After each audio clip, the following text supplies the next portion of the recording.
recently I was scrolling through the Roblox front page to see if there was any new games that I could give a try, play, and just get a genuine feel for it. And that's when I stumbled across this absolute masterpiece of a horror game that definitely deserves way more players than it already has. And this is called Whispering Pines. I don't exactly want to share too much all about the game, so I'm basically going to give you a description about what it is about, just a little bit of a brief overview of it, its whole mechanic and things like that, and of course the objective. Basically, Whispering Pines is a horror game that's set in a certain forest in Massachusetts, I believe, according to the game's description. Immediately, as soon as you join the game, you are given no tutorial, no advice whatsoever. You're only just thrown into the middle of a forest with a lantern and nothing else but your wits. When you find yourself playing this game for the first time, as you just saw a brief second ago, it will turn nighttime eventually, and that is basically when the game truly begins. Basically, the daytime kind of acts as a time you can gather resources, meet up with other players, and buy items from the shop. But you only have just enough time in order to do that before you're thrown into a nighttime, which lasts 10 whole minutes. And during this night, there's nowhere that's really that safe for you to stay and camp out for the night. Even in the footage right now, I'm at a little campsite, which is not exactly a really ideal place to be. Around the map, you can usually scavenge loads of different supplies, such as credits or different items that you can use to aid you in your adventure. And trust me, you are really going to need these items if you have an encounter with the Dover Demon, which I believe is what the monster of this game is called. The demon is a very interesting thing, and I believe that while you've been watching this, you've looked up and you've seen a few glimpses of what's happened when people die. From experience, I haven't exactly got an idea of how his AI works just yet, but I do know that if he just sees somebody, then he starts moving a lot faster, and he starts trying to attack them and things like that. And also, just a good tip to bear in mind with him is that I do not recommend trying to fight against him.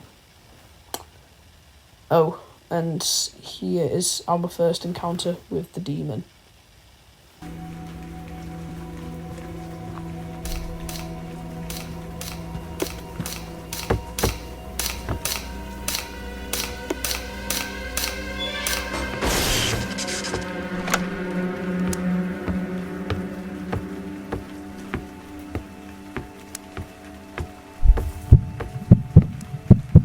So yeah, pretty scary stuff, not gonna lie, especially if you're gathering around certain areas with other players.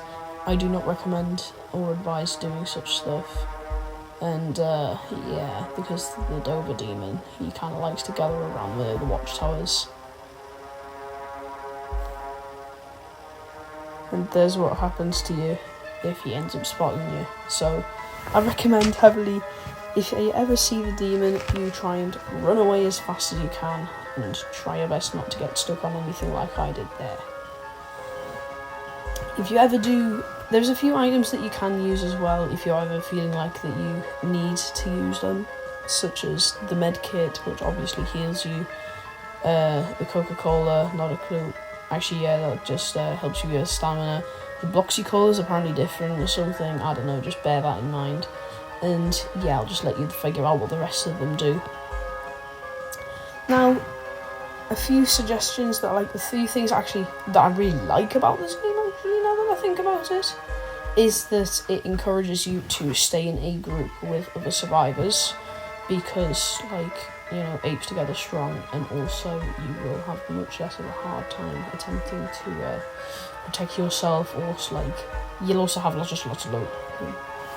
Apologies there, I had a bit of an issue speaking for a second. So yeah, basically what I was trying to say there was that you have a lot more easier of a time trying to run away from the creature, simply because mainly you have more meat shields and people that if you can run faster than them, you can get away easier from them, or the demon, or whatever.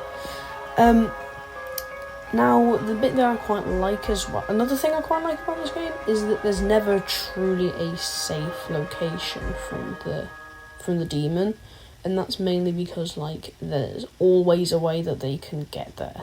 Like, you could be hiding in the cave, for example. They can manage to, like, crawl in through a place that you yourself cannot get through. The cabins, they can just bust down a door. The watchtowers, they can just really easily walk up them. And yeah, there's not exactly a bit of a safe place in this game, so you kind of have to make sure that you stay on the move to ensure your survival and that you do not get caught by the demon. And yeah, that's kind of like a bit of a summary of Whispering Pines. It is a very fun horror game to play with your friends, and it's also like really not pay to win as well. There's not exactly that many game passes in it. There's a few, but you don't exactly have to have them in order to be good at the game. And while, yes, you might see a game pass for a tourist judge, I do believe it is possible to find one of those in the actual game themselves. It's just really rare. But just bear that in mind. It's a really fun game. I recommend that you do check it out with your friends. And that's kind of all that I really have to say for today. Like and subscribe, and hopefully that I see you actually playing this game, because it's really good fun.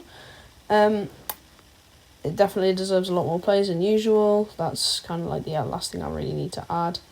And apologies, I am really bad at writing outros, so see you in the next one.